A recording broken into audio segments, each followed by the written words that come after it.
Salut à tous, bienvenue dans The Programmatic Society, un programme qui vous propose d'entendre la voix de ceux qui font le marché du programmatique, en français dans le son, international dans le ton. Une émission soutenue par Énergie Globale avec pour partenaire média 100% Média. Ce contenu est accessible également en podcast sur les principales plateformes d'écoute.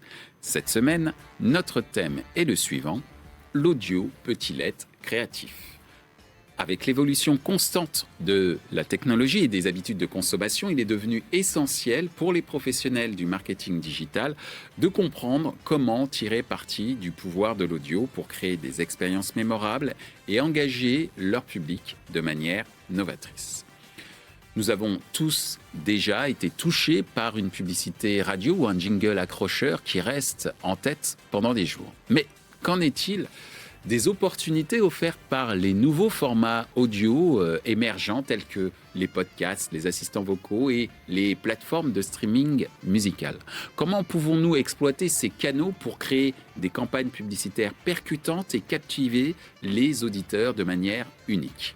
Nous demanderons à nos invités quels sont les enjeux marketing autour de la créativité audio.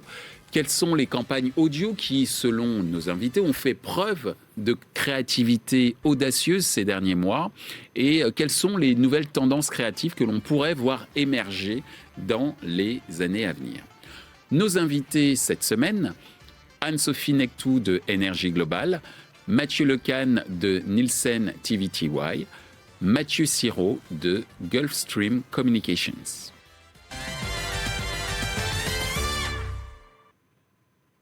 Bonjour Anne-Sophie.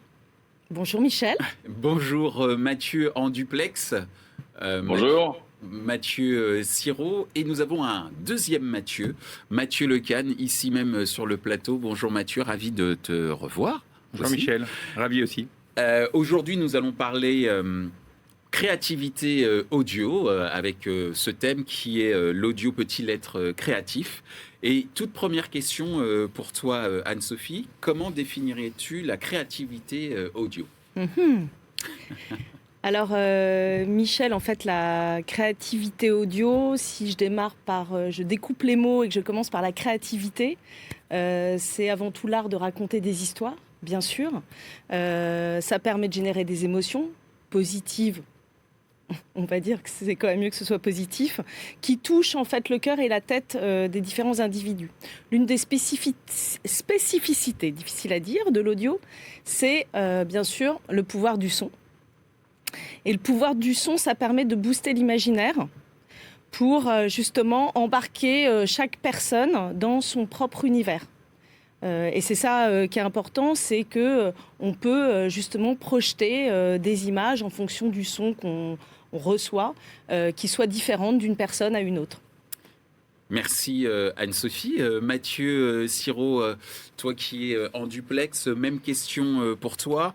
Comment tu définirais la créativité audio ? À l'instant, Anne-Sophie nous a parlé du fait de raconter des histoires, de se projeter de se projeter dans un univers par, le pouvoir du son.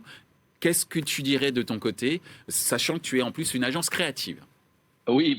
Alors, en tant qu'agence créative, le but du jeu, justement, c'est de créer des univers. Je pense que ce qui est génial avec la créativité audio, contrairement au cinéma ou à l'affichage, c'est qu'on peut permettre aux gens d'imaginer tout ce qu'ils veulent. Donc, en fait, on peut aller très, très loin dans l'idée, on peut aller très, très loin dans des lieux, on peut aller très, très loin dans le sound design. Donc, pour moi, la créativité audio, c'est laisser la possibilité aux gens de se créer un univers par rapport à ce qu'on raconte. Et ça, c'est génial parce qu'en fait, les gens ont des capacités d'imagination énormes. Ils peuvent imaginer ce qu'ils veulent. Donc, à nous juste de leur donner le petit trigger, la petite envie d'imaginer, et après, ils imaginent. Et la créativité audio, c'est ça. C'est donner un petit coup de trigger au début pour que les gens puissent inventer eux-mêmes et imaginer eux-mêmes. Merci Mathieu. Donc, si je résume, c'est laisser libre cours à son imagination. De ton côté, Mathieu Lecane, comment tu définirais la créativité audio ? Pour compléter, déjà, l'audio, c'est beaucoup de supports. Donc, c'est différents canaux et véhicules. Donc, je pense que déjà, la créativité, elle se doit d'exploiter le format d'expression de l'audio, que ce soit la radio, les podcasts, enfin les flux linéaires, les podcasts. Et effectivement, y apporter de l'émotion. L'émotion, ça passe par plein de choses. Ça passe avant tout par l'imaginaire. Et c'est vrai que ce média est parfait pour cela. Mais ça se doit d'être fait par rapport au support, parce que c'est pas les mêmes. L'audio, c'est très large. Et typiquement, un podcast, par exemple, c'est choisi par l'audience. Donc, de facto, l'attention n'est pas la même et l'adhésion au message non plus. Et le format audio permet plus de déclinaison, bien sûr, que la télé. Aussi pour des raisons pécuniaires. Merci Mathieu. Alors justement, tu as évoqué, on a évoqué tous ensemble l'imagination. À l'instant, tu as évoqué l'émotion, mais également cette notion d'adhésion en fonction du support, ce qui me permet de faire une transition sur la dimension marketing, justement. Anne-Sophie, quels sont les enjeux marketing autour de la créativité audio selon toi ? Alors, avant de parler purement enjeux marketing, je voulais juste rappeler quelques chiffres importants. Je ne sais pas si vous savez, mais en tout cas, il y a eu Global Audio là, récemment qui a sorti des chiffres, à mon sens, qui sont intéressants. Chaque jour, il y a plus de 42 millions d'individus qui sont exposés et qui écoutent au moins un contenu audio. En France ? En France, exactement. D'accord. 61% de l'écoute audio se pratique à domicile. Et 60% de la consommation audio digitale se fait sur smartphone. Donc on voit que les usages évoluent, qu'on n'écoute plus seulement la radio sur un seul canal, tu viens d'en parler évidemment, mais sur plusieurs canaux et de plus en plus en mobilité. Et en fait, il y a un point important, c'est que il y a plus de 700 à 1000 créations publicitaires qui voient le jour par mois. Ah oui, d'accord. Donc, forcément, quand on voit quand on est exposé à autant de contenu audio par mois, l'un des enjeux, évidemment, pour une marque, ça va être, bien sûr, de se différencier, d'émerger dans ce flux de création audio pour générer de l'émotion, pour mieux capter l'attention. Et dans tout ça, quand on crée un message audio, pour pouvoir générer cette émotion et capter l'attention, il faut absolument que dans le message et dans la créativité de ce message, il y ait une identité sonore qui soit très forte. Justement, on a sorti lors de notre dernier Audio Moves, qui est une conférence qu'on fait annuelle chez Énergie, avec Illigo, une étude Listen and Feel sur le pouvoir de l'identité sonore. Et si vous me permettez, oui. Voilà, je voudrais en fait qu'on essaye d'entendre et qu'on participe ensemble. Bien sûr. Je vais vous faire écouter en fait des sons. Je vais vous demander, si vous voulez bien, de me dire à quels sons. T'es prêt pour jouer ? Moi, je suis d'accord. À quelle marque fait référence ces sons et je vous en dirai un petit peu plus derrière. Mathieu, t'es prêt aussi en duplex à Oui, jouer ? je suis à distance, mais je joue. Allons-y, c'est parti. Premier son. SNCF. SNCF. Ah, c'était la rapidité. C'est facile celui-là. Bon, je voulais vous emmener en vacances au bord de la mer, donc je me suis dit que c'était pas mal. Alors, est-ce qu'on peut écouter un deuxième son ?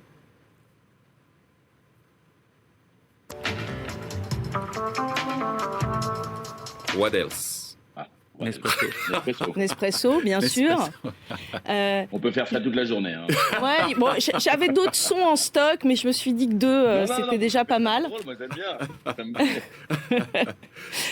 Un petit café pour se réveiller et puis un son sympathique pour partir en voyage. Déjà, rien que le son, on a déjà le goût du café dans la bouche. Presque. Voilà, ça tombe bien, parce que j'ai très envie d'un café. C'est des bons exemples parce que, par exemple, la SNCF, je me suis fait la réflexion. Chaque personne qui va l'écouter va avoir un message dans son esprit, une histoire différente. Bien sûr. Une histoire. Ça peut être aller retrouver sa famille, ça peut être aller à la plage. Ça peut être avoir 2 heures de retard. Voilà, exactement. Ça peut être aussi ça. Parce que c'est ça aussi. Voilà. Donc l'identité sonore, elle peut être positive. Exact. Bon là, pour la SNCF, parfois en ce moment, elle peut être pas forcément ultra positive, mais en tout cas, elle est reconnaissable. Et l'étude nous dit qu'effectivement, quand on expose de façon spontanée des individus à ces notes de musique, quelques petites notes de musique, en fait, ils l'attribuent de façon spontanée automatiquement à 37% d'entre eux. Donc, ce qui est pas mal. Ce qui est encore plus intéressant, là, je vous ai pas mis le message, c'était un peu plus long, mais quand on fait écouter cette identité sonore à l'intérieur d'un message publicitaire, donc construit, et ben en fait, les individus l'attribuent en fait à 50%. Donc, c'est 2 fois plus d'attribution que prévu. Donc, c'est comme quoi la force et le pouvoir de l'identification sonore est clé en fait dans la création publicitaire et l'émergence en fait d'un message. Donc ça, c'est important de le rappeler parce que c'est vrai que dans la construction pour les marques de construire leur message, il est important aujourd'hui vraiment qu'ils réfléchissent à l'identification sonore de leur marque. Ils ne le font pas tous, mais ceux qui le font, en général, c'est gagnant. Merci Anne-Sophie. Alors je vais reprendre quand même les chiffres que tu as évoqués pour justement inciter les annonceurs à construire une identité sonore. On a 42 millions d'individus qui chaque jour écoutent de l'audio, en tout cas un contenu audio. 60% sur leur smartphone, donc la dimension mobile, mais également 61% aussi l'écoute à domicile, donc bien sûr il bouge dans la journée, et surtout en termes de création, c'est 700 à 1000 créations audio par mois qui sont générées et qui donnent donc une sorte d'opportunité assez immense. Et je pense qu'en plus, ce nombre de créations permet aussi d'adresser le bon message au bon moment sur le bon support, qui est un petit peu le triptyque du digital. De manière écologique. Et de manière écologique, on va y raison de le rappeler, Mathieu. Merci Anne-Sophie. Mathieu Sirot, de ton point de vue, quels sont les enjeux marketing autour de la créativité audio ?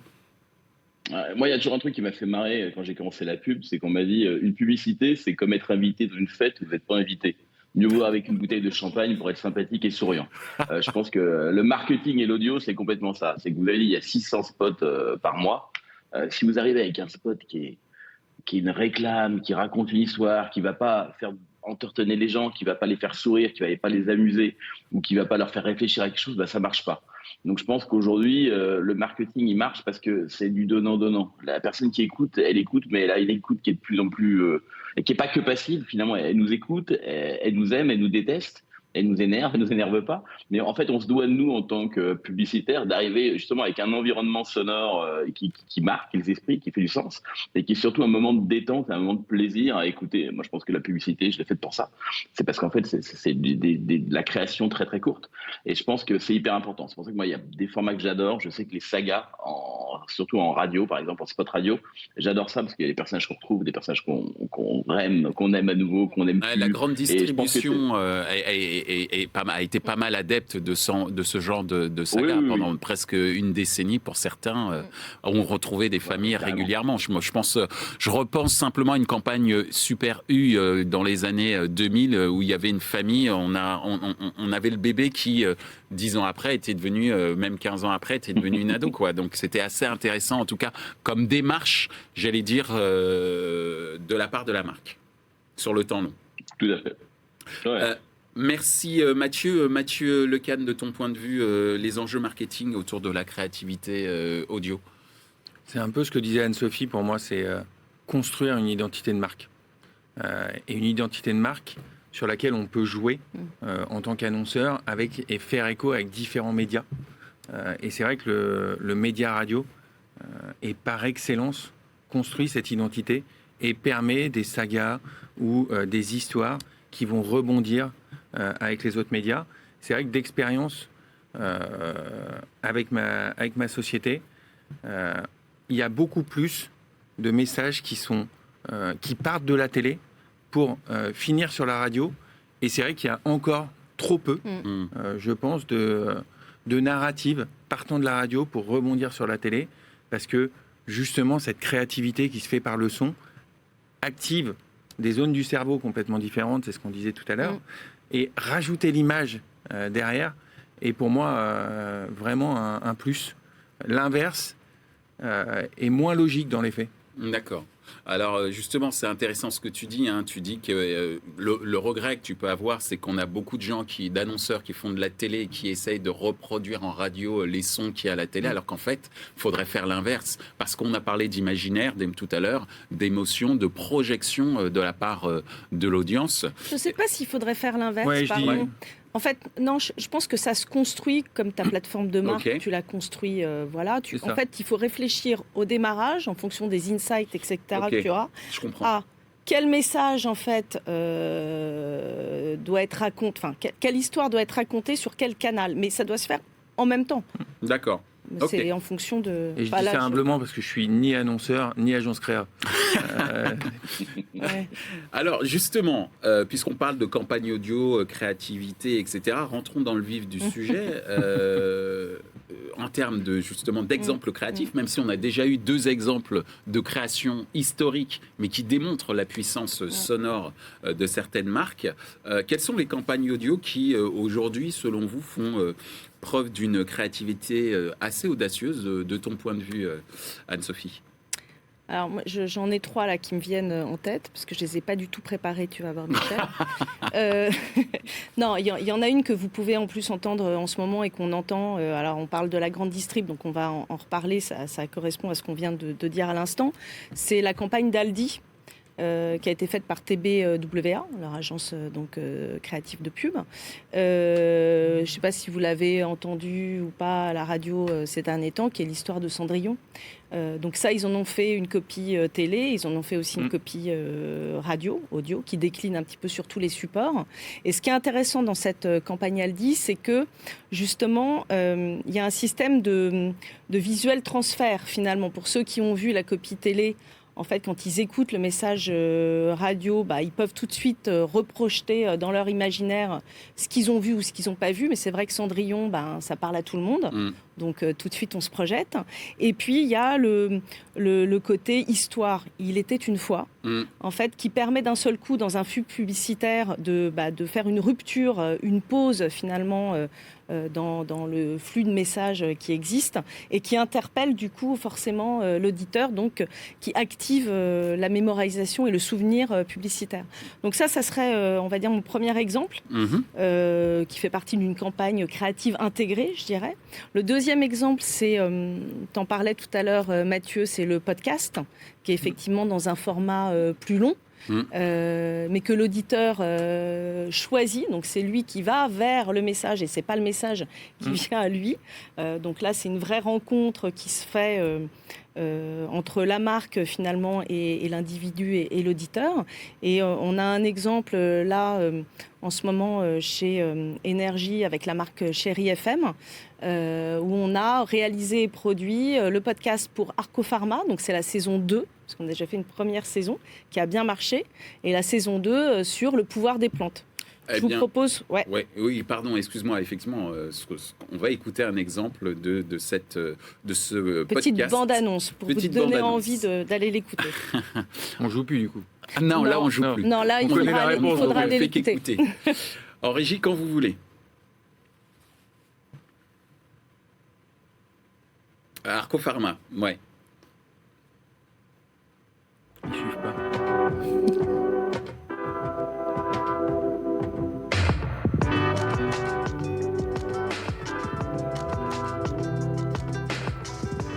Bonjour et bienvenue dans le pouvoir des plantes par Arco Pharma, le podcast qui décortique les bienfaits des plantes.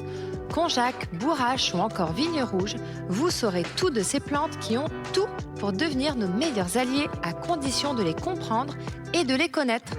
Je suis Aurélie Canzoneri, naturopathe certifiée et je vous accompagne dans cette exploration des plantes et de leurs secrets. Bienvenue! Ça fait envie. Écoute, j'ai envie de me soigner avec les plantes. Et voilà. C'est très zen. Je t'encourage à l'écouter. Il y a plein de suggestions intéressantes. Voilà. Et c'est vrai qu'on est dans un temps différent. C'est plus zen, plus calme, plus posé.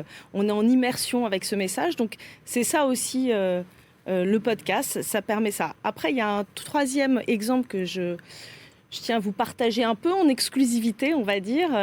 Là, on rentre plutôt dans une campagne audio brand content, parce que c'est ça aussi l'univers de l'audio. C'est pas que des campagnes publicitaires classiques, ça peut être aussi du brand content. Et là, pour le coup, on joue sur les assets forts du groupe Énergie, qui sont l'univers du divertissement et de la musique. D'accord. Puisqu'on a créé pour la marque Pickers. Ok. Donc Pickers, c'est les apéros, en fait, plusieurs apéros différents qui va faire basculer ta soirée, Michel, je te le dis.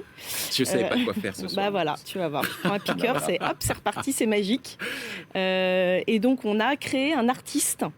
Lancement d'un artiste et d'un hit musical, qui sera, j'espère, le hit de cet été que vous écouterez et qui va vous accompagner tout l'été. D'accord. D'accord. Et donc, on a intégré en fait cet univers musical dans le spot audio qu'on a créé pour Pickers, et je vous propose de l'écouter. En régie, quand vous voulez. Lady Béné, la seule, l'unique popette, pépite de l'urban pop, sort son tout premier titre carrément Pickers, Bang Bang Bang.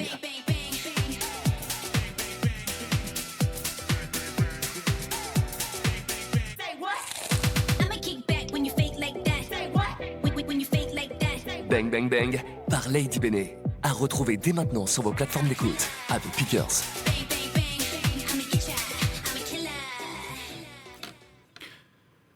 Merci voilà. Anne-Sophie.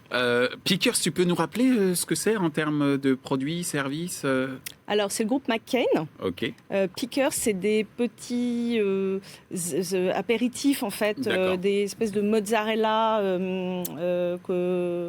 frits, finalement. D'accord. Que vous réchauffez et que vous mangez comme ça. Il y a toutes sortes d'apéritifs au choix, en fonction des goûts de chacun. Voilà, je te posais la question parce que je ne savais pas quoi faire de ma soirée et je voulais juste avoir c'est très bon. une petite idée de... Merci. Et en plus, merci beaucoup Anne-Sophie. Mathieu Sirot, toi, quels sont les exemples de campagnes audio qui ont fait preuve d'audace ces derniers mois et je pense que tu es très bien placé en tant qu'agence créative, justement. Alors, je vais déjà en citer un qui n'est pas de l'agence créative, parce que sinon ce ne serait pas juste. J'adore le manifesto d'Intermarché avec Fred Testo. Je trouve que, à vous, consommateurs, je trouve que ça parle aux gens. Le mec, je le connais pour avoir fait de la radio avec lui il y a très longtemps. C'est une vraie voix de radio, il connaît les mimiques, c'est au-delà d'un acteur. Donc, c'est hyper émouvant, c'est drôle, c'est fun. Et en 30 secondes, on part toutes les émotions du consommateur. Donc ça, pour moi, c'était une super belle campagne, parce qu'il n'y avait quasiment pas de sound design derrière. C'est juste une voix qui était posée, qui marchait super bien. Et ça, j'admire beaucoup, parce que c'est un vrai travail de prod, c'est un vrai travail d'écriture, c'est ciselé, c'est parfait. Donc je vous invite à écouter le manifesto d'Intermarché. Et je sais que nous, on a fait justement avec quelqu'un de Chérie FM, Philippe Lado, un très beau podcast sur les Chablis, les vins de Chablis. D'accord. C'est une autre façon aussi de travailler les produits. Et puis, on a fait un truc qui est très étonnant pour un podcast. C'est qu'on est à pas parler d'alcool, c'est ça? Vous entendez un truc? Non, c'est nostalgie a priori. Hein. C'est juste que c'est... Philippe Yado, c'est nostalgie. Pardon, pourquoi j'ai dit Philippe sur Chérie? Je disais, Philippe Yado, c'est nostalgie, c'est pas Chérie FM. Bah oui, je te vois pas, je parle n'importe comment, je suis désolé. Non, on a fait un truc assez fort avec lui, c'est qu'en fait, on a décidé de faire un podcast. Et plutôt de faire un podcast en réunion 4 personnes autour d'un micro qui vont parler d'un produit, on a pris Philippe et on l'a amené dans les vignes pendant 4 jours. Wow. Et pendant 4 jours, on l'a suivi avec des micros aux pieds, aux mains, à la bouche. Et en fait, on a créé un truc qui est très ASMR. Et en fait, on entendait marcher dans les vignes, parce qu'en fait, dans les vignes, il se trouve qu'il y avait avant de l'eau ici. Et puis, en fait, il y avait des petits crustacés, donc on les entend craquer sous ses pieds. Et en fait, c'est un truc ultra immersif, multisensoriel. Et là, comme on dit, on parle vraiment des vignes du Chablis. Et ça a duré 4 épisodes. Et alors, je ne sais plus qui l'a dit, mais moi, j'adore cette idée du podcast. C'est quelque chose qu'on choisit d'écouter. Et je trouve que la démarche est intéressante, et la démarche que nous, on doit avoir en tant qu'agence créative, même pour parler d'un produit, elle doit être à la hauteur que la démarche du consommateur fait pour nous écouter. Donc ça, je trouve ça hyper intéressant. Donc c'est les nouveaux formats, Mathieu en parlait tout à l'heure, qui sont passionnants pour moi. Donc Intermarché, Fred Testo, je l'embrasse, et puis Philippe, pareil, que j'embrasse, qui était très très fort. Et je pense que les voix qui créent ce genre de produits sont hyper importants. On en parle assez peu, mais il y a des voix géniales en France. Kurt Hill, par exemple, qui est la voix de Jim Carrey, mais qui fait énormément de pubs. Playmobil, c'est lui. C'est formidable aussi, parce qu'en fait, c'est ça aussi qui crée un univers. Ouais. Donc ça tient à l'écriture, mais ça tient énormément aux comédiens. C'est noté, Mathieu. Merci pour ces exemples. Mathieu Lecane, toi qui es sur le plateau, donc à l'instant, on parlait de la puissance des voix, des animateurs, des acteurs. Toi, sur les campagnes audio que tu as pu entendre dernièrement, est-ce qu'il y a une création qui t'a sauté aux oreilles, si je puis me permettre ? Je vais prendre un autre angle, et plutôt sur la performance. Drive to Web, parce que c'est mon métier historique. Et je peux prendre un exemple, par exemple, de Verisure, qui, depuis 6 ans, travaille ses copies audio en radio linéaire à chaque campagne, qui les fait évoluer et qui ont fait x8 en termes de performance, c'est-à-dire dans leur capacité, enfin dans la capacité d'un spot à faire se déplacer l'audience vers leur site. Ce qui est quand même pas simple, parce que naturellement, pour un Verisure sur les alarmes, et je vais prendre un autre exemple qui est Carglass, qui est un bon client chez nous dans le monde entier, et d'eux-mêmes qui ont retravaillé à chaque fois la copie, et pourtant on va pas sur le site de Carglass, a priori, ils vont peut-être m'en vouloir de dire ça, mais ça, par je te plaisir. confirme. Qui vont m'en vouloir, c'est ça? Il faut aller sur le site de carglass.fr. Exactement. Non, mais c'est vrai que le jour où ça t'arrive, c'est pas forcément, t'es pas dans un mood forcément très positif. Et c'est le meilleur exemple, c'est-à-dire ne pas taper juste Carglass dans un barre de recherche, mais carglass.fr. Ça a changé absolument tous leurs résultats. Et ça, c'est vraiment ce travail créatif. Donc, sur la créativité audio, il n'y a pas que le fait d'aller très loin dans l'imaginaire pour, encore une fois, générer de la performance. Parce qu'à partir du moment où il y a 8 fois plus de personnes d'audience qui se déplacent vers le site, c'est que la création est bien comprise ou mieux comprise et qu'elle génère plus d'émotions. C'est assez simple comme conclusion. Donc c'est plutôt cet angle que moi je retiens, parce qu'en plus, ils l'ont merveilleusement travaillé. Merci Mathieu. Alors on en arrive à notre dernière question, on va dire même avant-dernière pour être très précis. On a parlé beaucoup d'imagination, d'émotion, d'immersion, et il y a un certain nombre d'innovations qui arrivent sur le marché dans le digital, mais également en audio, et qui permettent, j'allais dire, aux créations d'être toujours plus audacieuses. C'était le thème de la précédente question. Selon vous, quelles sont les nouvelles tendances créatives qui pourraient émerger dans les années à venir, de ton point de vue, Anne-Sophie ? En fait, on est en plein boom, clairement, de l'audio en ce moment. Donc, on voit déjà que ça bouge plutôt vite et plutôt assez vite. On voit le boom du podcast, qui est aussi un nouveau format qui vient d'émerger, qui se perfectionne, si je peux dire ça comme ça. C'est-à-dire que dans les formes de podcast, il y a aussi un peu des podcasts de séries ou de fiction aussi qui émergent. Donc aussi dans le contenu créatif, il y a des choses qui évoluent. Avec l'usage, la mobilité, on voit que les gens sont aussi de plus en plus pressés, donc écoutent de plus en plus les contenus audio au casque. Oui. La partie immersion. La partie immersion, mais c'est là où les nouvelles technologies du son, l'audio binaural, etc., en fait, étaient très utilisées, l'étaient devenues, je trouve, un petit peu moins. Je pense que c'est des choses qui vont de nouveau ressortir et en tout cas être plus utilisées, en tout cas, j'espère, en tout cas par les créatifs. Et moi, j'ai une conviction, c'est que je pense qu'effectivement, dans ce monde de mobilité, d'infobésité, comme on nous le racontait à une conférence hier d'ailleurs, je pense qu'il est important aussi que l'univers de l'audio soit un peu une parenthèse enchantée. Je trouve que c'est un moment, de refuge. Je trouve qu'il doit être un moment de refuge un peu positif pour soi. C'est important d'avoir des moments à soi. Je trouve que l'audio permet ça, cette douceur, on va dire, sonore aussi est assez agréable. Et je pense que pour les marques, c'est important d'être dans des contextes positifs. Moi, j'aimerais bien que ces nouvelles tendances créatives, elles soient aussi effectivement dans plus d'optimistes, divertir un peu plus. Je pense que la créativité, elle doit avant tout passer par la positivité créative, si je peux m'exprimer ainsi. Voilà.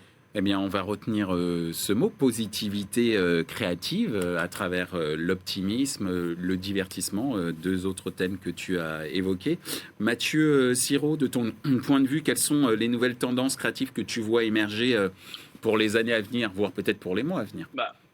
Dans les trucs que j'aimerais moi voir, alors moi j'aime bien l'idée de la créativité positive. Je pense qu'aujourd'hui, effectivement, de plus en plus, on va choisir ce qu'on va écouter. Donc ça va être soit sur son smartphone, soit ça va être sur une radio, ça va être spécialisé. Donc on va vraiment écouter des choses qu'on a envie d'écouter.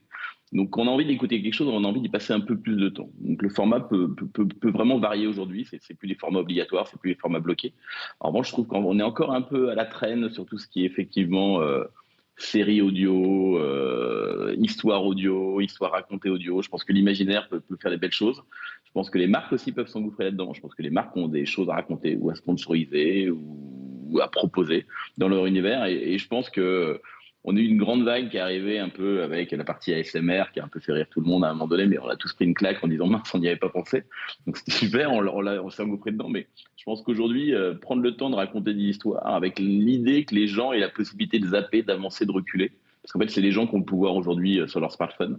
Donc je pense qu'il va falloir qu'on trouve des solutions comme ça. Voire de passer des heures, si la série est extrêmement bien faite et qu'on rencontre les centres d'intérêt peut-être d'un public plus restreint, mais très fidèle. Et je pense que pour les marques, c'est je pense qu'on peut effectivement cibler les gens vachement facilement. On peut les intéresser et on peut avoir des aficionados, des gens qui vont venir, qui vont zapper, qui vont partir. Mais les gens qui vont vraiment être touchés par quelque chose de très, très précis, ils vont rester, ils vont nous aimer et je pense qu'il faut qu'on leur offre quelque chose à la hauteur de leur passion, de leur espoir. Merci Mathieu. Donc un bel outil de fidélisation finalement aussi l'audio si on s'en sert très très bien. De ton côté Mathieu Lecane, quelles sont les nouvelles tendances créatives qu'on pourrait voir émerger selon toi, selon ton observation et le prisme performance qui te caractérise? Je vais moins parler de cet angle. Ah tiens. Mais non, mais moi c'est la nouvelle génération de créatifs. Et c'est vrai que le printemps dernier, j'ai été invité pour être membre du jury des Energy Audio Creative Awards, si je mets les mots dans le bon sens. Les Audio Creative Awards, exactement. Voilà. Et c'est vrai que les étudiants de Sub de Pub, en l'occurrence, je pense, nous ont, on peut le dire, bluffé. D'accord. Vraiment. Par leur créativité, par leur fraîcheur dans les idées.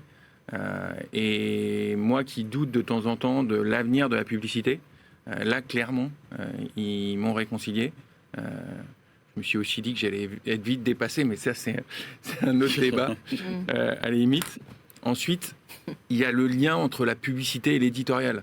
Ouais. On en a moins parlé, mais effectivement, je trouve que l'audio est très diversifié d'un point de vue éditorial. Et je pense que, alors on parlait de brand content, c'est un peu le sujet, mais on peut encore aller plus loin sur le sujet, et je pense que l'avenir va être très porté là-dessus. Et oui, tu as raison, moins d'audience dans les faits, mais plus. Donc on va peut-être passer aussi du reach, une logique de reach, de GRP, qui caractérise depuis 40 ans notre marché, à un sujet d'attention. Et donc oui, plus restreint, mais encore une fois, comme le disait Mathieu, choisi. Et donc ça va être important. L'audio, ça se digitalise, comme absolument tout. Et il y a peut-être des sujets aussi de DCO, donc de plus de géolocalisation dans les messages. Je le dis souvent, d'un point de vue publicitaire, il y a une phrase qui parle assez, c'est « Why is it for me ?» en termes de message. Là, c'est un peu la même chose. C'est pour moi, auditeur, pourquoi ça me parle ? Parce que je viens de passer devant un McDo, et donc Burger King, je crois que c'était Burger King, me propose une offre à 1 centime le burger, par exemple. Et dans mon cas, c'est parce que je suis en train d'écouter un contenu, et ce contenu, il est lié à la cible, forcément, de l'annonceur. Pardon. Non, mais très bien. Merci beaucoup, Mathieu. Merci de nous avoir expliqué qu'effectivement, l'audio permettait d'avoir un engagement plus fort, même si c'est pour une audience un peu plus restreinte, et également de pouvoir jouer aussi sur des éléments très proches dans le digital, comme la géolocalisation, et de pouvoir pousser des messages en fonction de l'endroit où on se trouve, ou en tout cas de la zone de chalandise où on se trouve. Je vous propose de passer à la dernière question toute dernière qui ne sera pas posée par moi, mais par nos partenaires 100% Média. Donc, c'est la question 100% Média.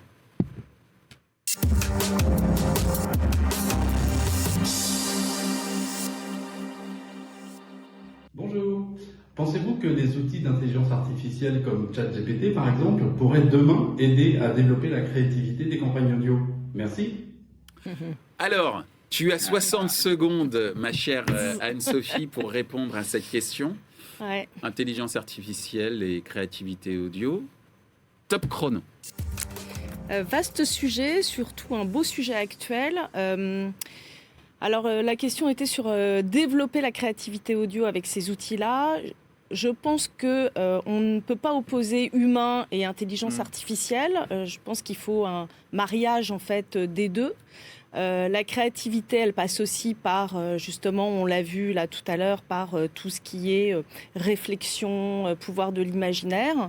Je pense que pour utiliser ces nouveaux outils comme peut-être le DALL-E de la créativité, ce qu'on disait il n'y a pas longtemps d'ailleurs, je pense qu'il faut savoir bien poser la question, ce qu'on appelle le prompt. Ouais. En fait, donc il faut quand même être expert finalement de ces sujets de créativité, utiliser le bon langage pour pouvoir derrière générer la bonne réponse. Donc je pense que l'un et l'autre doivent cohabiter de façon équitable. Magnifique. C'est parfait, tu es dans les temps, parfait. Merci. La petite musique. Merci. Bonne identification sonore avec la petite Exactement. musique. Ouais. Mathieu Siro, est-ce que tu es prêt en duplex pour répondre à cette question? Je vais donner le top départ. Top chrono, alors. C'est à toi. Écoutez, ce qui est génial en fait avec ChatGPT, l'intelligence artificielle, c'est la fin de la page blanche. Donc en fait, en agence de pub, on a tous déjà commencé à travailler avec, on a tous commencé à les regarder, on leur pose des questions, effectivement des bonnes questions, et on a des débuts de réponses. Et des fois, on a des très très mauvaises réponses, et des fois, on a des petits moments de magie, des petites idées. Ça n'empêche pas que derrière, il y a quand même de l'humain qui va reprendre ses idées de base, qui va prendre peut-être quelque chose auquel on n'aurait pas pensé, et on pourra retravailler avec. Pour moi, c'est un outil comme un autre qui va nous aider à être plus créatifs. J'ai juste un petit bémol, on parle aussi de plus en plus dans les studios des voix entre guillemets digitales ou de synthèse. Je pense qu'effectivement, encore avoir un acteur, j'ai envie d'avoir encore l'émotion d'un acteur. On y arrive, hein, les voix de synthèse sont super intéressantes. On va l'utiliser pour d'autres types de formats. Mais je pense qu'aujourd'hui, l'intelligence artificielle, c'est un petit plus, c'est un add-on que n'importe quel publicitaire doit gérer. On le fait à l'agence, on s'amuse avec, on essaie de trouver des solutions. Et c'est pas encore une solution globale. Donc il faut l'utiliser comme un outil comme un autre, comme un After Effects, comme un montage. C'est tout. Eh bien, c'est parfait. Tu es dans les temps. Merci Mathieu Siro. Mathieu Lecan, tu es prêt? Allons-y. Top chrono. La musique. On balance. Moi, je fais partie des gens qui ne pensent pas que ChatGPT va remplacer l'humain. Je pense que ça va nous apporter beaucoup. Je pense qu'il ne faut pas lutter contre. Quoi qu'il arrive, il est déjà là. Maintenant, on a beaucoup parlé d'émotions depuis tout à l'heure.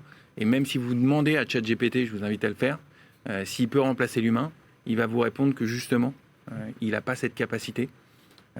Donc, je pense que ChatGPT peut aider, comme le dit Mathieu, sur cette page blanche. Mais il y a un sujet dans l'avenir de l'audio que j'ai juste pas dit avant. C'est que pour moi, l'avenir de l'audio, c'est aussi de la narrative. Je prends un exemple que les parents connaissent, c'est Looney, la boîte à histoire. C'est absolument génial pour les enfants parce que c'est eux qui créent leur propre histoire. Je pense que d'un point de vue publicitaire, si on arrive à ça, et ChatGPT peut éventuellement aider sur le début de l'histoire et l'industrialisation de tout ça. Merci Mathieu, mais c'est magnifique, vous étiez tous dans les 60 secondes pile poil. Donc merci en tous les cas Anne-Sophie. Merci Michel. Merci également aux équipes d'Énergie Globale de nous soutenir depuis pas mal de temps maintenant. Donc merci, mais de nous soutenir, mais également de nous apprendre des choses comme on l'a appris aujourd'hui autour de l'audio et de la créativité audio. Merci Mathieu Siro qui se trouve en duplex d'avoir pris du temps pour nous expliquer ta vision sur la créativité publicitaire, et merci Mathieu Lecan ici présent pour nous avoir donné une vision, j'allais dire un petit peu plus marketing performance oriented, mais toujours avec, comme tu l'as dit en dernier lieu, la dimension narrative qui est clé pour justement atteindre cette performance. Merci pour l'invitation. Et moi, je te différemment, moi, je te soutiens depuis des années. Hein. Tu me soutiens depuis des années, Mathieu. Et ce que je réalise aujourd'hui avec The Programmatic Society, tu es une des petites pierres qui a permis la réalisation de ce gros projet depuis 5 ans maintenant, puisqu'on fête les 5 ans de The Programmatic Society. Donc, merci pour ton soutien continuel. Ouais. Voilà, merci également à vous qui nous regardez et qui nous soutenez depuis 5 ans maintenant, puisque nous sommes au mois de juin et que c'est en juin 2018 qu'est né The Programmatic Society. Donc j'espère vous retrouver très bientôt et j'espère que vous avez, comme moi, comme nous, appris énormément sur l'audio créatif. Et donc, mesdames et messieurs les annonceurs, allez-y, n'hésitez pas, soyez créatifs. On vous attend dans nos oreilles. Avec énergie. Avec énergie. Avec énergie surtout. Au revoir. Merci. Ainsi s'achève cette émission sur la créativité dans le domaine audio. Ce contenu est accessible en podcast sur les principales plateformes d'écoute. Merci à Énergie Globale pour leur soutien. Merci à nos partenaires médias 100% Médias. Merci également à l'ensemble des équipes d'Altis Média pour la réalisation de ce projet.